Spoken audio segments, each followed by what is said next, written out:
2025 IPL action நடந்து முடிஞ்சிருக்கு. இந்தந்த டீம் இந்தந்த பிளேயர்ஸை வாங்கினாங்க. இந்த டீட்டெயில்ஸ்லாம் தாண்டி நிறைய விஷயம் ட்ரெண்டிங்காக போயிட்டுருக்கு. அது என்னன்னு பார்ப்போம் வாங்க. Welcome to Ivan sports TV.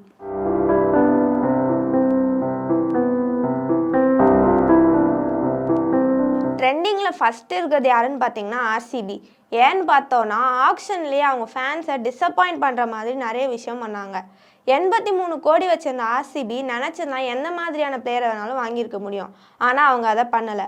அவங்க own team player Mohammed Siraj, Maxwell, Will Jacks எல்லாம் வாங்கவே இல்லை. இதில் கேஎல் ராகுல்லா 14 கோடிக்கு வந்தார். அவரை வாங்காமல் சம்மந்தமே இல்லாமல் 23 கோடிக்கு வெங்கடேஷ் ஐயரை வாங்குறதுக்கு கேகேஆரோட சண்டை கட்டிக்கிட்டு இருந்தாங்க. இதெல்லாம் ஆர்சிபி ஃபேன்ஸுக்கு செம்ம இரிட்டேட் ஆச்சு. இதில் வில் ஜாக்ஸ்லாம் ஏலத்துக்கு வந்தப்போ எங்களுக்கு வேணான்னு ரொம்ப ஓப்பனாகவே கையாட்டினது, அதுக்கப்புறம் மும்பை இந்தியன்ஸ் அவரை வாங்கிட்டு 2 பேரும் கை கொடுத்ததெல்லாம் பயங்கர இரிட்டேட்டிங் மூமெண்ட்ஸாக இருந்துச்சு. ஆர்சிபி ஃபேன்ஸ்லாம் எந்த அளவுக்கு கோவத்தில் இருக்காங்கன்னா, ஆர்சிபி டீமுக்கு கப் அடிக்கணுன்ற ஆசையே இல்லை. அவங்க வெறும் ப்ராஃபிட் பார்க்குறாங்க. விராட் கோலியை வச்சு பிஸ்னஸ் பண்ணிட்டு இருக்காங்களே தவிர அவங்களுக்கு கப்பு ஜெயிக்கணுன்ற ஆசை இல்லைன்ட்டு புலம்புற அளவுக்கு இரிட்டேட் பண்ணிட்டாங்க. அடுத்தது சிஎஸ்கே அவங்களோட ஓல்டு டீமே ரீட்டைன் பண்ணுற மாதிரி தான் பிளேயர்ஸ் எடுத்திருக்காங்க. சுட்டி குழந்தை சாம் கரனை ரீட்டைன் பண்ணது ஃபேன்ஸ் எல்லாருக்குமே செம்ம ஹாப்பி. அது மட்டும் இல்லாமல் ரொம்ப வருஷம் கழிச்சு ரவிச்சந்திர அஸ்வினை திருப்பி கொண்டு வந்திருக்காங்க. ஜடேஜா அஸ்வினோட காம்போவும் ஃபேன்ஸ் பார்க்க ரொம்ப ஆவலாக இருக்காங்க.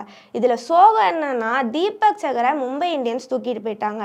எம்எஸ் தோனி தீபக் சகரோட காம்போ ரொம்ப ஃபன்னியாக ஹோல்சமாக இருக்கும். அதெல்லாம் நம்ம மிஸ் பண்ணுற மாதிரி இருக்கும்.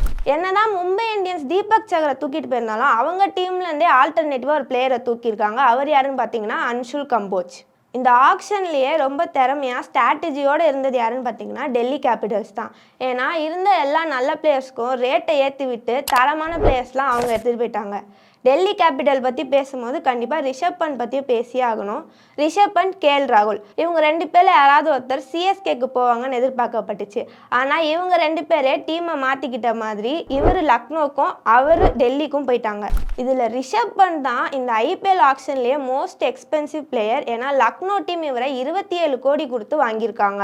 இந்த ஐபிஎல் 2025 ஆக்ஷனில் இன்னொரு சர்ப்ரைசிங்கான மொமெண்ட் நடந்துச்சு. அது என்னன்னு பார்த்தீங்கன்னா, ராஜஸ்தான் ராயல்ஸ் வைபவ் சூரியவன்ஷின்னு ஒரு 13 வயசு சின்ன பையனை அவங்களோட டீமுக்கு 1.10 crores கொடுத்து வாங்கியிருக்காங்க.